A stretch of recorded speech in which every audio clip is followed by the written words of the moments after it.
Well, welcome to a new Harry's Garage video, and yes, we are doing another auction preview video, and this one should be iconic Auctioneers Race Retro sale at Stoneleigh, but it's not.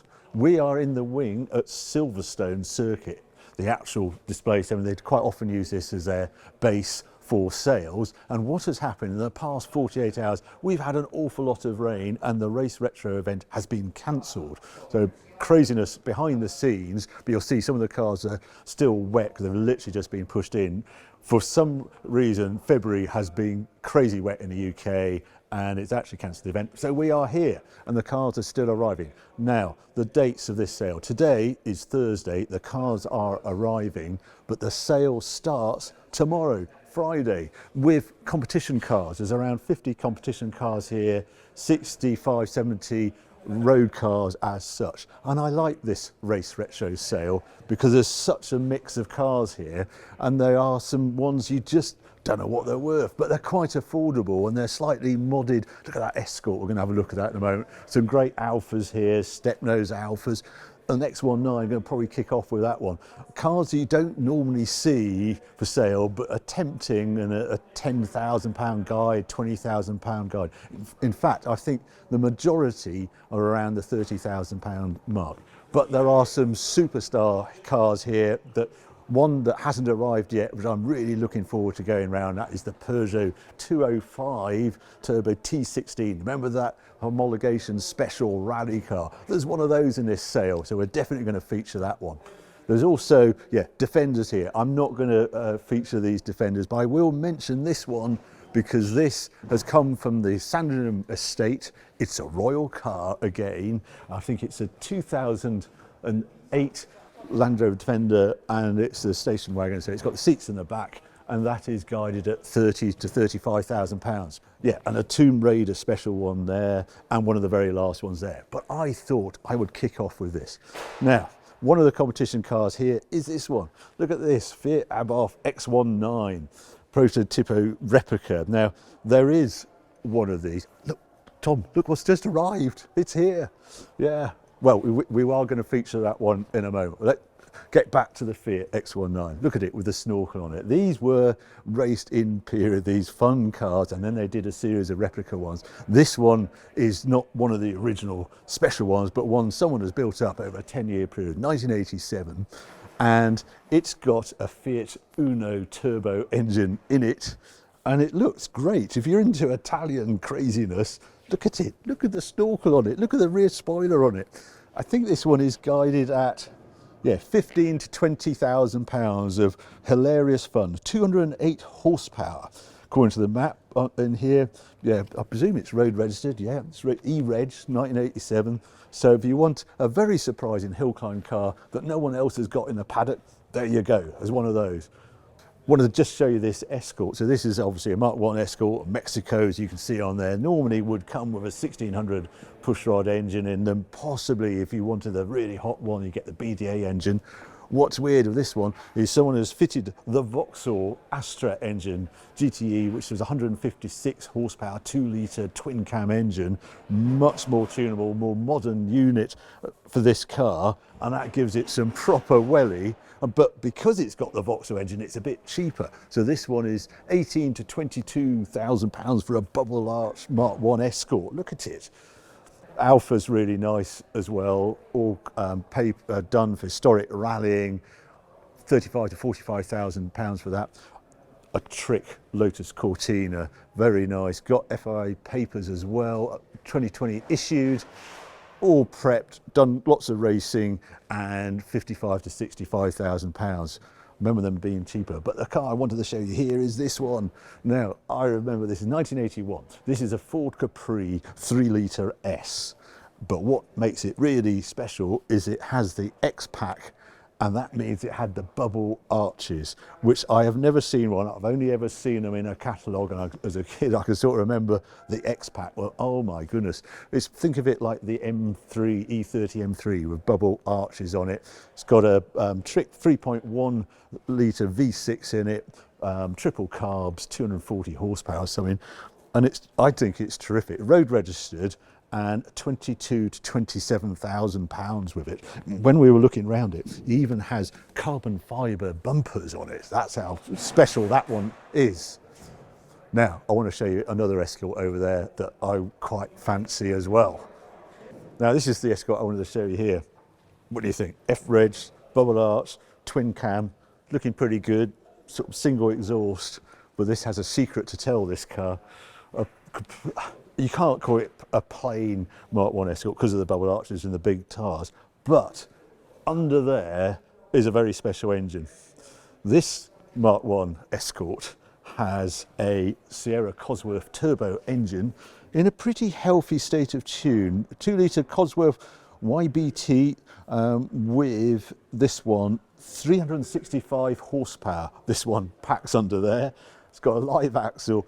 I mean, it's stunning. It's got period seats in it. It all looks fine. Deep dish wheel. What else is it? No, there's nothing to say. It's got a slightly blacked, it's updated instruments in it. But my goodness, 365 horsepower Mark 1 Escort, and this one is 40 to 45,000 pounds. I must stay away, but I bet that's an absolute hooligan of a car. Now, something completely different. I always like original cars, and this one is highly original, basically almost one family owner, but not quite. But the vendor whose car this is, his father bought the car back in period, and there was a slight fault with it. He put it away in the 80s, and in 2023, the son decided, I'm going to get it back on the road. And here it is. And he's had it fettled, he's got new tyres on it. Fortunately, it was stored pretty well, so it doesn't look that rusty. The paint sort of has that period look it could do with painting, but it is all together. And the most wonderful 8-track is sitting down there. It's a manual 4.2 litre coupe. It's right-hand drive, UK registered, great registration, OYC6L. Even got original number plate on the back where it was delivered with, and 36,000 miles from new, 35 to 45,000 pounds for an utterly original E-Type that you could drive away from the sale here. Another car I wanted to show you was this Jägermeister BMW C here. So E28, a very famous sort of touring car racer. So this car isn't quite what it seems. It started life as a road-going 520i. And then someone said, hang on a minute, I want to make a race car out of it. And to make it even more interesting, underneath this carbon bonnet is an E34 M5 engine in it. So the straight six twin cam engine, about 360 horsepower, I think, something like that. A very well-known car, apparently in BMW circles.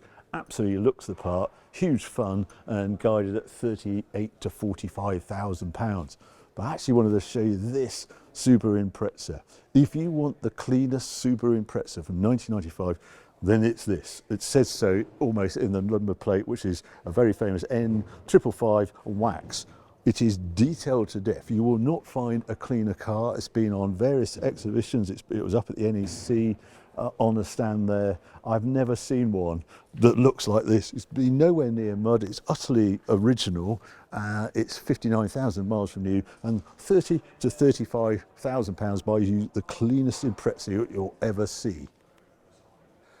Now, there's a couple of cars here that represent why you put cars in auction, because I just have no idea what they're worth. So you put it in an auction and you find out what they're worth.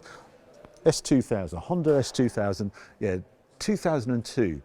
One family ownership from new, this car, 1,178 miles from new as well. How do you value an S2000 with that lower mileage? UK based, good colour, got the hard top. Well, they've put a guide on it at 32 to 40,000 pounds, which seems pretty reasonable to me for that car. Be very interested to see what that one makes. Or, in the competition side, a 1996 Porsche 993 3.8. So this is the RSR recreation. It's even got a RSR number plate for a 993 recreation with the 3.8 litre engine in it, trick engine in this, properly done. Just the engine alone is around 45,000 pounds worth. You wouldn't build this for under 100,000 pounds. 993 base, and this one is guided at 65 to 75,000 pounds for a huge amount of fun, for a track day special, if you like. I had to show you this. This is a Renault Clio V6. So this is the V6 trophy that actually was the race series that used to support the F1 circus from 98 to 2000. You used to see these crazy things racing, and I made about 160 of these race cars. What I love about it, you can actually see the V6 in the back, because you don't normally see it on a Clio V6. It's all hidden away under trim and things, but there it sits in all its glory, this crazy car. And actually, it's guided at reasonable money, I think, for one of these. It's 36 to 42,000 pounds, almost half the price of a road-going version. But look at it, it's just art craziness. This Alpha, I ought to just mention here, this has done everything. This race is all over Europe. It's been FIA papered until 2033. I can't get over who sat behind that seat and how many races it's done around Europe and Goodwood and all the rest of it, and guided at 40 to 46,000 pounds. I had to show you this one. This one's is an interesting car because it looks full on and it's Mk.1 and it's a world rally car. Except it's not. It's a replica of the real deal that someone built over a period of time to make look absolutely like a Group B rally car of Mk.1.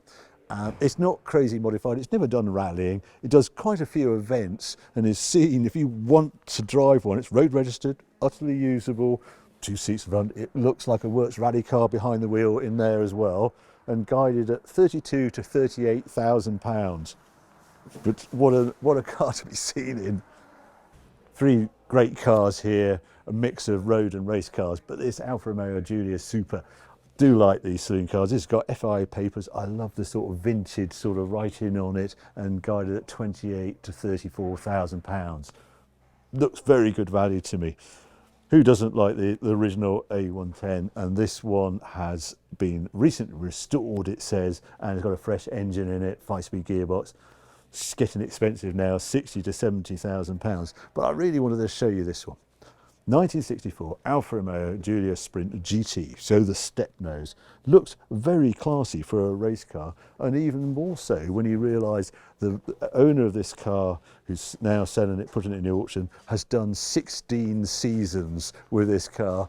Every race series you can think of across UK, Europe and the US, this car has raced at. It's been at the Goodwood members meeting, Goodwood Revival.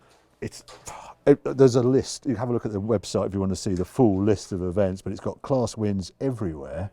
And yet, here it is, ready to go again for some other owner to enjoy on all those race series, guided at 30 to 35,000 pounds. Get entered everywhere, and it's so pretty. Couple of really nice Peugeot 205 1.9s in the sale. This blue one, Miami Blue it's called, they did a limited run of them in this colour, 300 of them for the UK. And what makes this one particularly special is it's only 6,333 miles from new. Because of that, it's guided at quite strong money, 40 to 50,000 pounds. That sounds a bit much. Well, you can have this one 59,000 miles and guided a slightly more sensible 18 to 22,000 pounds. Now, if you want a classic Mini, where you've got 4 to choose from in this sale, this first one's 1963, one of the earliest Minis I've seen, and it's basically, you're going to have to restore it, that you can see little bits of rust, I'm afraid, just poking out here and there, but 7 to 10,000 pounds. Love the interior though, it is pretty damn good for a car of that age. You know, it's 55 years old, but 3 Mini Coopers, which one to choose? Really hard to decide which one is best, but this one, yeah, fully restored, 970S, 1964, so that's the first one, not a 998, 970cc, and 30 to 40,000 pounds for that one in a very nice red black roof combination. Or this one, beautifully restored, 1965 1275S. It's extraordinary seeing them now with sort of the steel wheels, small wheels, sort of fairly plain interior, just the distinct two-tone because of the cream roof on it, but 38 to 48,000 pounds. I am told this is probably the best one in the sale. It is beautiful condition, beautifully restored, but I think I would probably buy this one because I just love the Works replica look as this one, and it is a replica. It's not a Works Mini, this one, but if you look behind the wheel, if you look, it's got the old clocks and its stopwatches on the dash. A stunning rally replica, works rally 1275S engine, so 91,000 miles, but it's 30 to 35,000 pounds. I think that's my pick, but I'd have any of those three if you're looking for a really good Cooper S. Now, there's a couple of very special M3s, including this one, E46 CSL. Wonderful colour, wonderfully presented, super clean, looking around it. And then you look at the mileage this car has covered. 947 miles from new. How does that happen?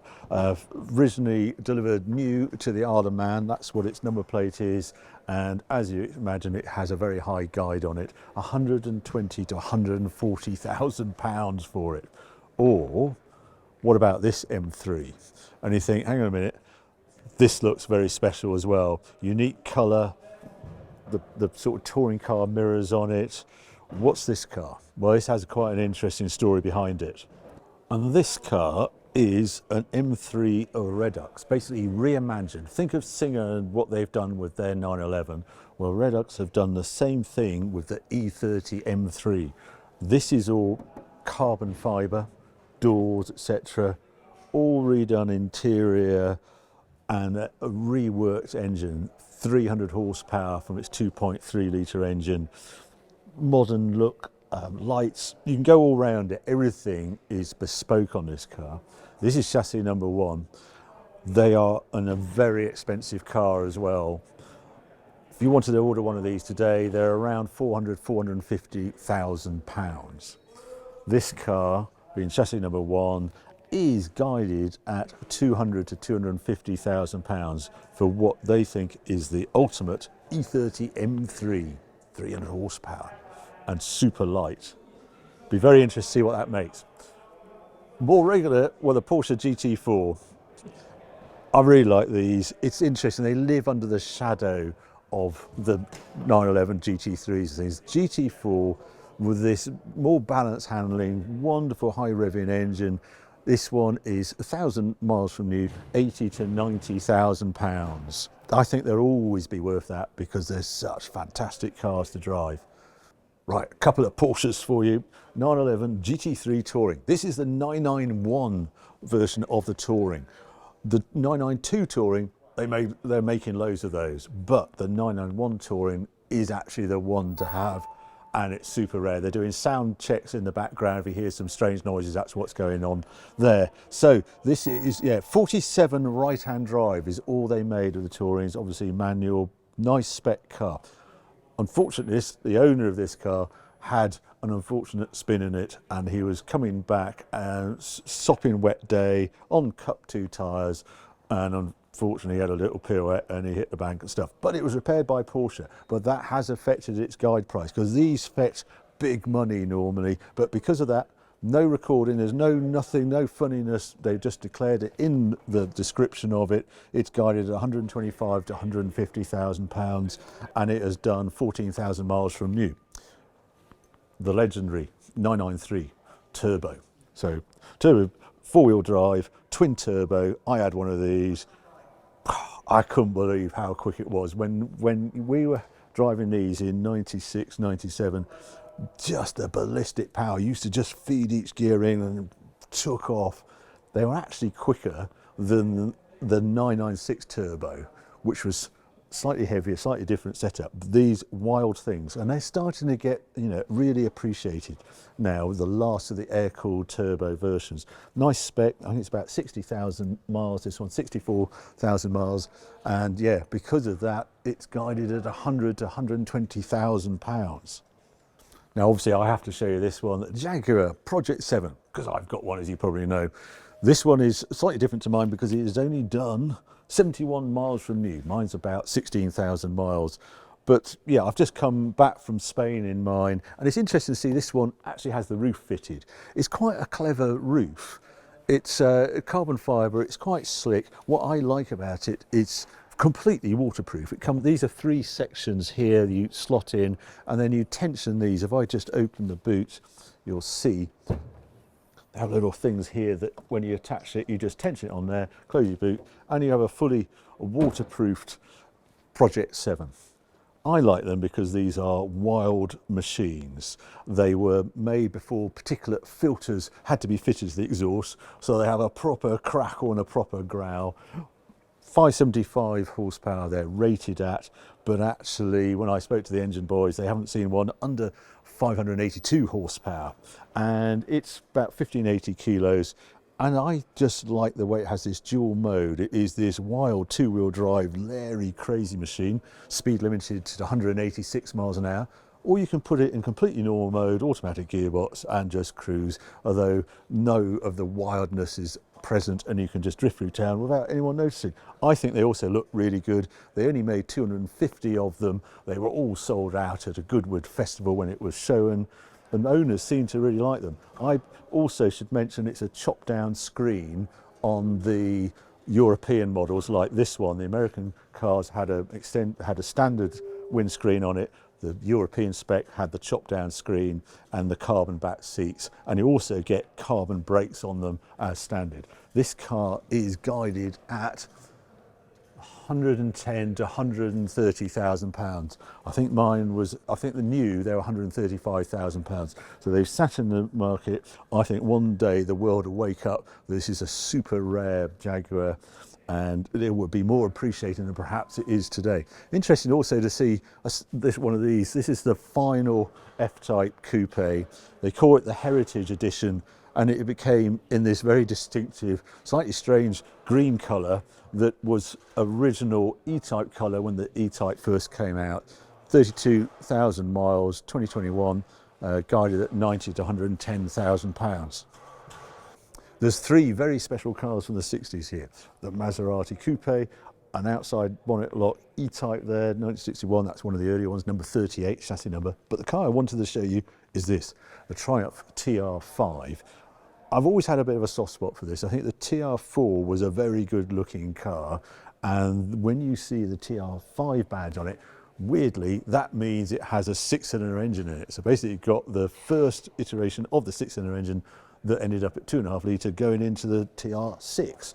But these, very rare, only produced for 1 year, and they are, I think, the TR1 to tuck away. Are so classically English. It's on wire wheels. This is restored, they describe it as to Concorde Elegance standard, and it looks like it to me. 70,000 miles, guided at 50 to 60,000 pounds. I've never seen one as smart as that, all in the right colours, just a delightful thing. Whole load of really interesting competition cars down here, including 2 World Rally cars. So this one, 2007 Ford Focus World Rally car, incredible history. The number of people, Solberg I can see on there, Rossi, Wilson, quite a lot of money. World Rally cars, 340 to 380,000 pounds for that. Or the Skoda World Rally car, I think this one's earlier, 2003, and Didier Auriol, 12th place in the Rally at San Remo in this car. Amazing history. It's great to see these cars actually come up for auction. If you want that, well, 240 to 280,000 pounds. Now, I just love the history of this Peugeot 309 GTI. So it's a 1987 Group A car, but a driver in 1991, Richard Burns, was given this car to compete on the Lombard Rally.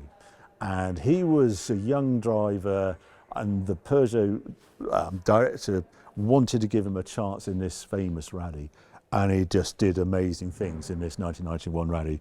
He won. He was the fastest two-wheel drive on the event. He finished 16th overall. He was aged 20 at the time, unheard of, and it then led on to all the works rally drives he then got. Sadly, Richard died in 2005, way too early, but he did win a World Championship rally, I think with Mitsubishi. But this is what the car that put him on the map.